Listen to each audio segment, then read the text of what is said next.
আসসালামু আলাইকুম। আজ শেয়ার করব খুবই মজার একটি রেসিপি। এটি হলো সিলেটের বিখ্যাত আখনি বা আখনি বিরিয়ানি। খুবই সহজে তৈরি করে নিতে পারেন এবং অল্প উপকরণে খেতে কিন্তু মাশাআল্লাহ অসাধারণ। তো আমরা যেহেতু এই রান্নাটা সবসময় করে থাকি, আজ শেয়ার করলাম। তো প্রথমে কিন্তু আমি আগে মাংসটা করে নিয়েছিলাম, তো পরে মনে হলো যে আসলে শেয়ার করি আপনাদের সাথে। এই রেসিপি কিন্তু আমার চ্যানেলে আরও দেওয়া আছে। তো মাংসটাকে আমি দেখুন ছোট ছোট টুকরো করে কেটে কিছু আদা, রসুন, পেঁয়াজ দিয়ে এরপরে শুধু হলুদ মানে হলুদটা বাদ দিয়ে বাকি মাংসের যত মশলা আছে সব কিছু দিয়ে আমি কষানোর কোনো দরকার নেই, একটু ঝোল দিয়ে বসিয়ে দিয়েছি তেল দিয়ে। মানে যখন এটি ঘন হয়ে এসেছে বা মাংসটা সেদ্ধ হয়ে গিয়েছে, তখন আমি এখানে 4টা আলুকে কিউব করে কেটে দিয়ে সেদ্ধ করে নিয়েছি মাংসের সাথে।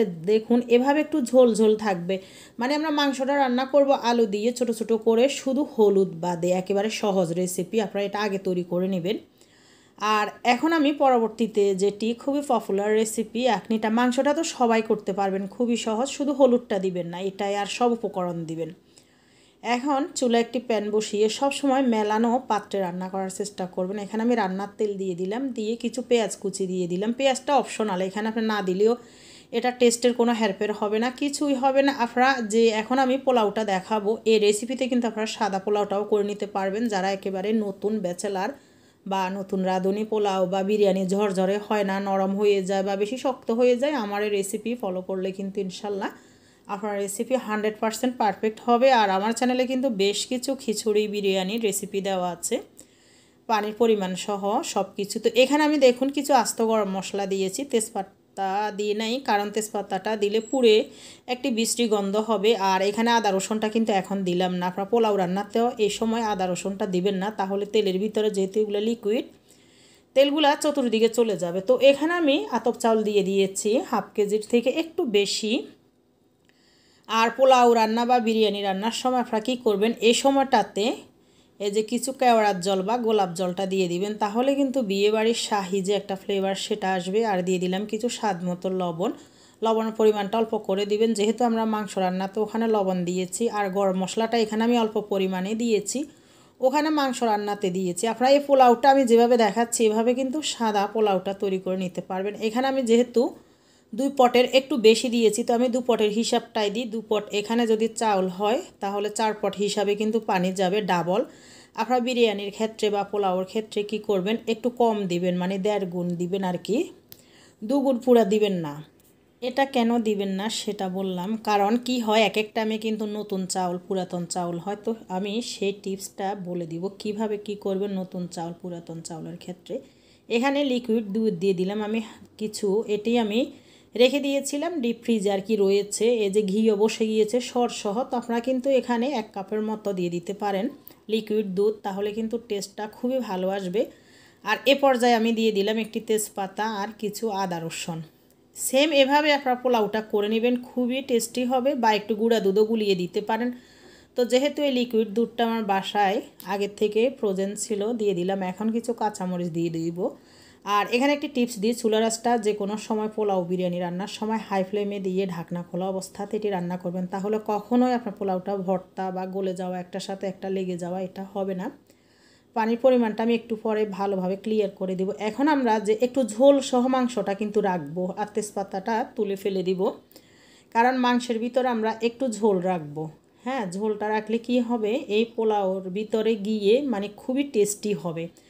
আর সব সময় দেখবেন না আমরা যে কাচ্চি বিরিয়ানিটা খেয়ে থাকি, এটা একটু রসা রসা হয়। যে কোনো সময় এই বিরিয়ানি রান্না বা যে কোনো বিরিয়ানি রান্না করার সময় একটু জুসি টাইপের রাখবেন, একটু রস রস। দেখুন ঢাকনা খোলা অবস্থাতে আমি মাংসটা দিয়ে উপর থেকে কিছু গাজর, আস্ত কাঁচামরিচ দিয়ে এখন আমি কি করব, চুলার আঁচটা একেবারে লোতে রেখে একটি তাওয়া গরম করে নিব 2 মিনিটের মতো হাই ফ্লেমে। এরপরে পোলাওটা বসাই দিব বা বিরিয়ানিটা সেমভাবে পোলাওটাও করতে পারবেন। আর এখন আমি দেখুন একটু রসা রসা, এই যে একটু পানি রয়েছে, এ পর্যায়ে কিন্তু আমি চুলার আঁচটা একেবারে লোতে করে ঢাকনা দিয়ে তাওয়ার উপরে বসিয়ে দিব চাউলটা সেদ্ধ হওয়া পর্যন্ত। আপনারা যদি প্রথমে ঢাকনা দিয়ে দিতেন, ঢাকনার তাপেই কিন্তু এগুলো বেশি সেদ্ধ হয়ে যেত। এখন কিন্তু এগুলো যতই ঠান্ডা হবে নরম তুনতুনে থাকবে, কিন্তু একটার সাথে একটা লাগবে না, খুবই ঝরঝরা থাকবে এবং খুবই টেস্টি থাকবে। আর পানির পরিমাণটা হলো 2 পট চাউল হলে আপনারা কিন্তু 4 পট ফুটন্ত গরম পানি দিয়ে দিবেন, ও যে পটে চাউল নিয়েছেন সেখানে।